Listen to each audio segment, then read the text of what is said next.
दिल्ली के मुख्यमंत्री अरविंद केजरीवाल ने पिछले हफ्ते स्ट्रीट चिल्ड्रन के लिए एक नए स्कूल बनाने की बात की, जो state of art residential school होगा। और इसके ठीक बाद अब एनसीपीसीआर ने दिल्ली सरकार को एक नोटिस थमा दिया है और उनसे कई सारे सवाल पूछे हैं चाइल्ड केयर इंस्टीट्यूशंस के हालात के बारे में। हमारे साथ प्रियांक कानूनगो हैं, एनसीपीसीआर के जो चेयरपर्सन हैं।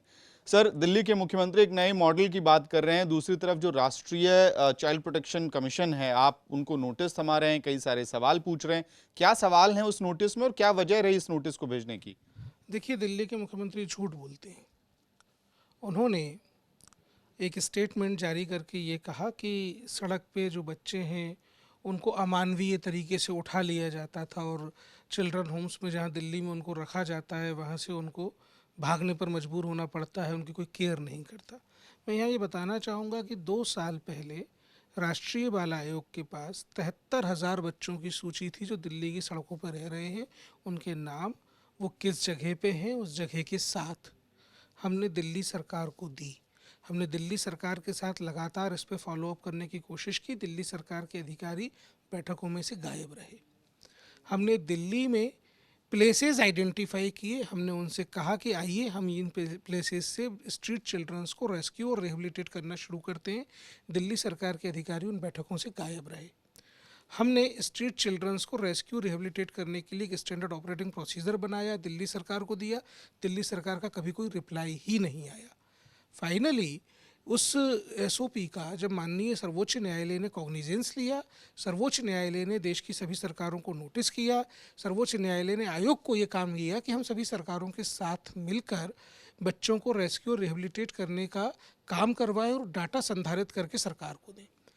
नवंबर से लेके अभी तक मात्र 1800 बच्चों का डाटा इन्होंने अपलोड किया। ये झूठ बोलते हैं कि इन्होंने कुछ भी किया है। इन्होंने उन बच्चों का भी जो डाटा अपलोड किया है उनको रिहेबिलिटेट करने की तरफ कोई कदम नहीं उठाया। मैं आपको डिटेल दे सकता हूँ उस डेटा की। 6 स्टेजेस में वो डेटा हमारे पास होना चाहिए। बच्चों को रेस्क्यू करने से लेकर के रिहेबिलिटेशन की स्कीम्स तक जोड़ने तक इन्होंने कुछ नहीं किया। सर्वोच्च न्यायालय ने ये बोला कि एक पॉलिसी होनी चाहिए स्ट्रीट चिल्ड्रंस के लिए।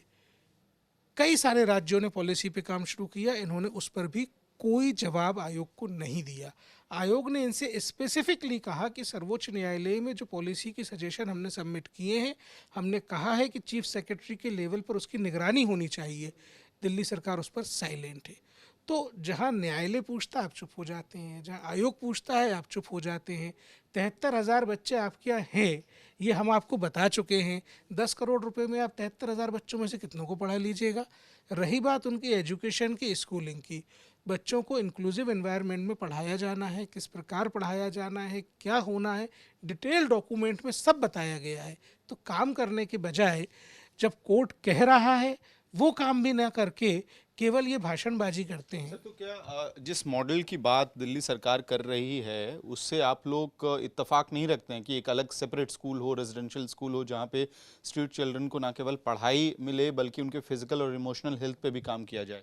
देखिए, हमारी आपत्ति जिस बात से है वो ये है, जब दिल्ली के मुख्यमंत्री सार्वजनिक रूप से स्वीकारोक्ति करते हैं कि दिल्ली के बाल गृहों में बच्चों को रखने की व्यवस्थाएं ठीक नहीं हैं, तो आयोग को इस पर आपत्ति है और उनको ये बताना होगा कि दिल्ली सरकार ने आज तक इस पर क्या किया। जब मुख्यमंत्री खुद ये बात स्वीकार कर सकते हैं कि दिल्ली के बाल गृह खराब स्थिति में चल रहे हैं। शिक्षा का अधिकार कानून साफ साफ बात करता है कि बच्चों को इंक्लूसिव एनवायरनमेंट में पढ़ाना चाहिए। किसी बच्चे पे स्ट्रीट चिल्ड्रन होने का टेबू क्यों लगाना चाहते हैं?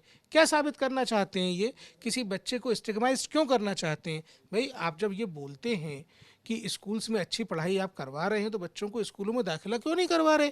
रिहेबिलिटेशन के लिए जब कोर्ट बोल रहे हैं, कोर्ट ने पॉलिसी बनवाने के लिए बोला, आप पॉलिसी क्यों नहीं बनाते?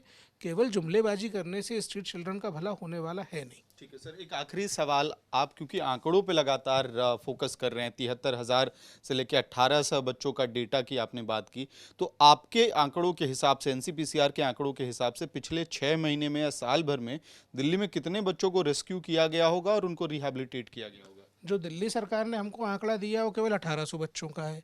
उसके बाद अगर ये अरविंद केजरीवाल बोलते हैं कि बच्चे रेस्क्यू करते हैं और ये भाग जाते हैं या उनकी देखभाल नहीं होती, तो हमने उनसे जानकारी मांगी है कि आपके यहाँ कौन कौन अधिकारी जिम्मेदार हैं जो बच्चों को के केयर एंड प्रोटेक्शन में हीला हवाली करते हैं। हम उन पर कार्रवाई करने के लिए बोलेंगे। 1800 बच्चों को रेस्क्यू किया गया, इसमें रिहैबिलिटेशन कितना है और कितने बच्चे वापस सड़क पे चले गए, इसका कोई डेटा नहीं है। इसका कोई डेटा दिल्ली सरकार उपलब्ध कराती ही नहीं है। रिगरसली बोलने के बाद पिछले 5 महीने में 4 मीटिंग्स की, उसमें भी हमको कुछ नहीं बताते।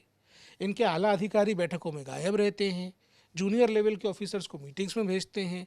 एकदम ही इनका व्यवहार जो है गैर जिम्मेदाराना है, और उसके बाद ये इस तरीके के स्टेटमेंट देके एक न्यायिक प्रक्रिया को, एक व्यवस्था को भटकाने का काम करने का प्रयास करते हैं। से बात करने के लिए बहुत बहुत धन्यवाद। तो ये थे प्रियांक कानूनगो, एनसीपीसीआर के चेयरपर्सन, जो बड़ा सवाल उठा रहे हैं दिल्ली सरकार की पॉलिसी पे, और ये भी कह रहे हैं कि पिछले कुछ महीनों में दिल्ली सरकार ने सिर्फ एक डेटा पकड़ाया है। इनका कहना है कि एनसीपीसीआर के डेटा के हिसाब से दिल्ली में लगभग 73,000 बच्चे सड़कों पे हैं, और दिल्ली सरकार के डेटा के हिसाब से फिलहाल सिर्फ 1800 बच्चों को रेस्क्यू किया गया है, और उनके रिहैबिलिटेशन पे कितना काम हुआ है वो सवाल अभी भी बना हुआ है। ध्यान देने वाली बात यह है कि एनसीपीसीआर ने दिल्ली सरकार को 15 दिन का समय दिया है तमाम सवालों पे जवाब देने के लिए।